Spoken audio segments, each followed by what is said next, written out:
Voter ID বিতর্কে ফের বিস্ফোরক তৃণমূল। নির্বাচন কমিশনের ব্যাখ্যা বিভ্রান্তিকর।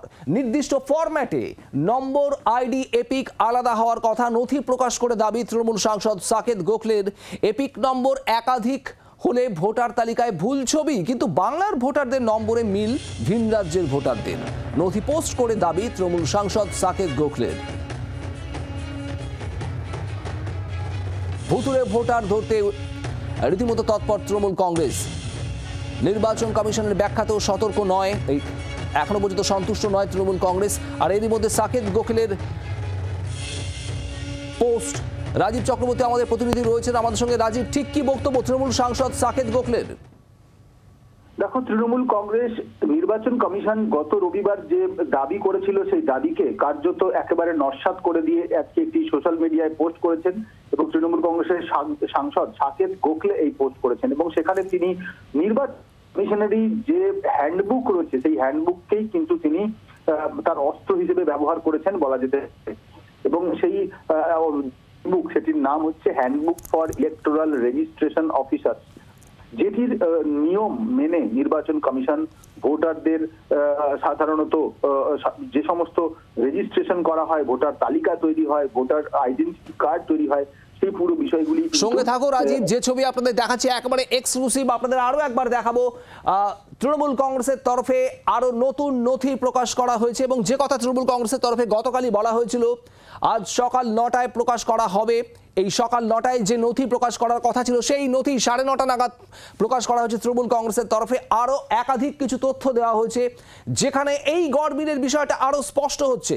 নেতাজি ইন্ডোর স্টেডিয়ামে বেশ কিছু তথ্য দিয়েছিলেন তৃণমূল নেত্রী মমতা বন্দ্যোপাধ্যায় এবং তারপর আজ আবারও তৃণমূল কংগ্রেসের তরফে একাধিক তথ্য দিয়ে নিজেদের দাবির সপক্ষে একেবারে জোরালো তথ্য দেওয়া হয়েছে তৃণমূল কংগ্রেসের তরফে। এবং এর পাশাপাশি নির্বাচন কমিশনের তরফ থেকে যে ব্যাখ্যা বা যে বক্তব্য দেওয়া হচ্ছে সেটাও খণ্ডন করার চেষ্টা হয়েছে তৃণমূল কংগ্রেসের এই নতুন নথি যা প্রকাশ করা হয়েছে কিছুক্ষণ আগেই। রাজীব চক্রবর্তী আমাদের প্রতিনিধি রয়েছেন, রাজীবের সঙ্গে কথা বলছিলাম। রাজীব, একদিকে এর আগে একাধিক অভিযোগ ছিল, এবার নতুন তথ্য পেশ করা হলো এবং সেখানে ঠিক কি বলা হচ্ছে?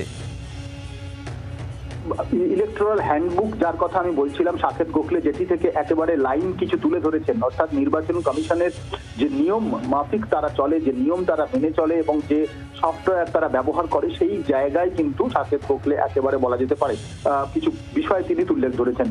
এপিক নম্বরে 3টি অক্ষর থাকে এবং 7টি সংখ্যা যুগ দিয়ে তৈরি হয়, অর্থাৎ মোট 3টি নম্বর এবং 7টি সংখ্যা। এই যে 3টি অক্ষর যাকে ফাংশনাল ইউনিক সিরিয়াল নম্বর বলা হয়, প্রতিটি বিধানসভা ক্ষেত্রের জন্য সেটি আলাদা হয়। অর্থাৎ ভালো করে যদি বুঝতে হয় তাহলে যদি কোনো একটি বিধানসভার জন্য একটি এপিক নাম্বার কোনো ভোটারের জন্য তৈরি হয়, সেই আমাদের সঙ্গে থাকো তৃণমূল নেতা জয়প্রকাশ মজুমদার এই মুহূর্তে আমাদের সঙ্গে রয়েছেন টেলিফোনে। জয়প্রকাশ বাবু, ঠিক কি নতুন তথ্য সামনে আসছে? আপনাদের তরফে বলা হয়েছিল যে আরো নতুন তথ্য আজ সামনে আনা হবে।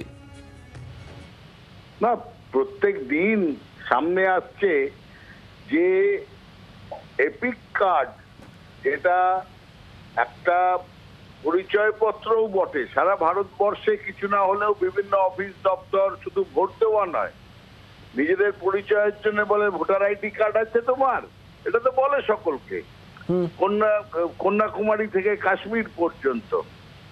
প্রশ্ন হচ্ছে সেখানে এপিক কার্ডের নাম্বার বিভিন্ন লোকের এক হবে, পরিচয়পত্রের নম্বর এক কি করে হতে পারে? এইসব কথা এখন ইলেকশন কমিশন, যে ইলেকশন কমিশনকে পকেটে পুরে নিয়েছেন নরেন্দ্র মোদী, তাই জন্যই কি এই ঘটনা শুরু হয়েছে?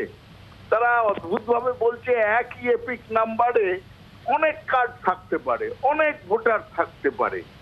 এটাই তো মূল অভিযোগ, কারণ এটা ইউনিক নাম্বার হতে হবে। এইটা যা আজকে যেটা নরেন্দ্র মোদী বলছেন, কালকে বলবেন আধার কার্ডের নাম্বার অনেকের ক্ষেত্রে এক হতে পারে, কোন দিন বলবেন কারেন্সি যেটা নোট, টাকার নোট, তারও নম্বর নাকি ডুপ্লিকেট হতে পারে, পাসপোর্ট নাম্বার এক হতে পারে বিভিন্ন লোকের। এটা হয় নাকি কোনোদিন? ইউনিক নাম্বার বলে যেটা ব্যাপার আছে, পরিচয়পত্র, ভোটার আইডি কার্ড, সেটা এক হবে। আসলে এটা ষড়যন্ত্রের অঙ্গ বলে এখন মুখ মুছে এইসব আজে বাজে কথা ইলেকশন কমিশনকে দিয়ে বলাচ্ছেন, যে ইলেকশন কমিশনের দায়িত্ব প্রত্যেক ভোটারের জন্য, এবং এটা সংবিধানে লেখা আছে, নিয়মাবলীতে লেখা আছে, প্রত্যেক ভোটারের জন্য একটা ইউনিক নাম্বারের এপিক কার্ড দিতে হবে।